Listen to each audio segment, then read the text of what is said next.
ఒక మహోన్నత వ్యక్తి రామోజీరావు గారి సంస్కరణ సభకి నన్ను ఆహ్వానించినటువంటి గౌరవనీయులు చంద్రబాబు నాయుడు గారు, పవన్ కళ్యాణ్ గారికి నా హృదయపూర్వక కృతజ్ఞతలు తెలుపుకుంటున్నాను. నాకు సంగీత దర్శకుడిగా జన్మనిచ్చిన రామోజీరావు గారు, ఆయనతో నేను గడిపిన క్షణాలు చాలా ఎక్కువ ఉన్నాయి. అందుకు నేను చాలా అదృష్టంగా భావిస్తుంటాను. ఆ క్షణాల నుంచి నేను నేర్చుకున్న విలువైన విషయాలు ఎన్నో ఉన్నాయి. వాటిలో మచ్చుకు ఒకటి ఏంటంటే,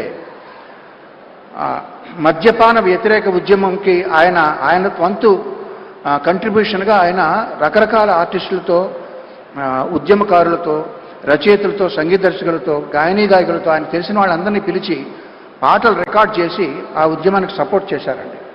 నన్ను కూడా రమ్మని ఒక పాట రికార్డ్ చేయమన్నారు.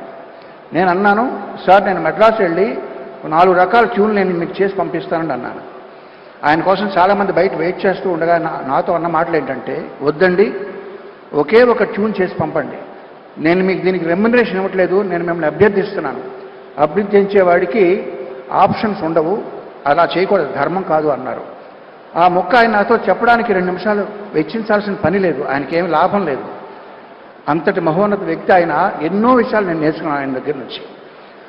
ఆయన మీద బురద చల్లాలని ప్రయత్నిస్తే అది నడినెత్తి ఉన్న సూర్యుడి మీద రాయి విసరడం లాంటిది. బతికితే ఒక్కరోజైనా రామోజీరావు గారిలా బతకాలని నేను ఒక సభలో అన్నాను. ఇప్పుడు అనేది ఏంటంటే, మరణించినా ఆయనలాగే మరణించాలి. ఎందుకంటే కురుక్షేత్ర సంగ్రామంలో భీష్ముడు తన మరణాన్ని, తన మృత్యువుని ఆపి ఉత్తరాయణం వచ్చే వరకు కూడా దాన్ని నిగ్రహించి ఆపారు. ఆయనే ఆపారు ఆయన. అదేవిధంగా తను ఎంతో ప్రేమించే ఆంధ్రప్రదేశ్ కబంధ హస్తాల్లోంచి బయటపడడం ఆయన కళ్ళారా చూసి అప్పుడు నిష్క్రమించారు. అంచేత మరణించినా ఆయనలాగే మరణించాలి. ఆయన ఫోటో మా పూజ గదిలో ఉంటుందండి. ఎందుకంటే ఆయన దేవుణ్ణి నమ్మరు. దేవుణ్ణి నమ్మని రామోజీరావు గారి ఫోటో దేవుడు ఉండాల్సిన చోట మా ఇంట్లో ఉంటుంది. ఎంతోమంది జీవితాల్లో వెలుగులు నింపిన ఆయన స్ఫూర్తి నా గుండెలో చిరకాలం ఉంటుంది, బ్రతికినంత వరకు. ధన్యవాదాలు.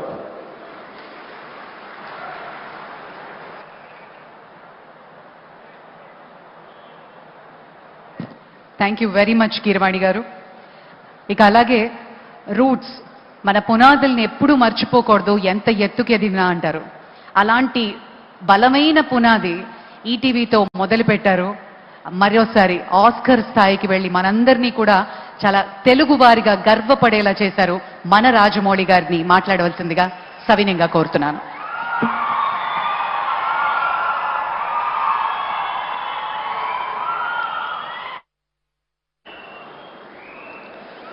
అందరికీ నమస్కారం అండి. రామోజీరావు గారు ఎన్ని శిఖరాలు అధిరోహించారు, ఆయన అధిరోహించడమే కాకుండా ఆయనతో పాటు ఎంతమందిని చేతులు పట్టుకొని ముందుకు తీసుకెళ్లారు, పైకి తీసుకెళ్లారు, రాష్ట్ర ప్రజల కోసం ఎంత చేశారు అన్నది ఇప్పటి వరకు నా ముందు మాట్లాడిన వక్తలందరూ చెప్పారు.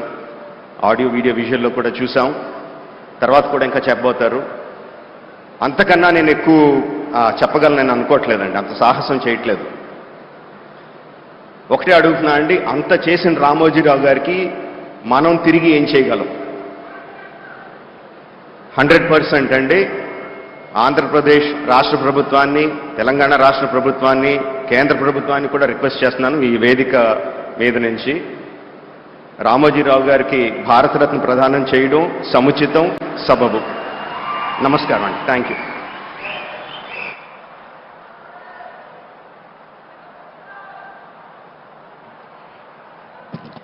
రాజమౌళి గారు చాలా తక్కువ మాటలు, ఎక్కువ సత్తా ఉన్నటువంటి వ్యక్తి. సేమ్ రామోజీరావు గారి ప్రిన్సిపల్ కూడా అదే. నిర్మోహమాటంగా చాలా అతి తక్కువ టైం ఇచ్చిన, ఎప్పుడు నవ్వుతో చెరగనిటువంటి ముద్ర వేయగలిగేటువంటి అతి తక్కువ మాటలతో పొదుపరి కానీ చాలా గట్టి విలువలు ఉన్నటువంటి మనిషి. మరి ఈరోజు మనతో ఉన్నటువంటి ప్రముఖులు, రాజకీయ ప్రముఖులు చాలామంది ఉన్నారు.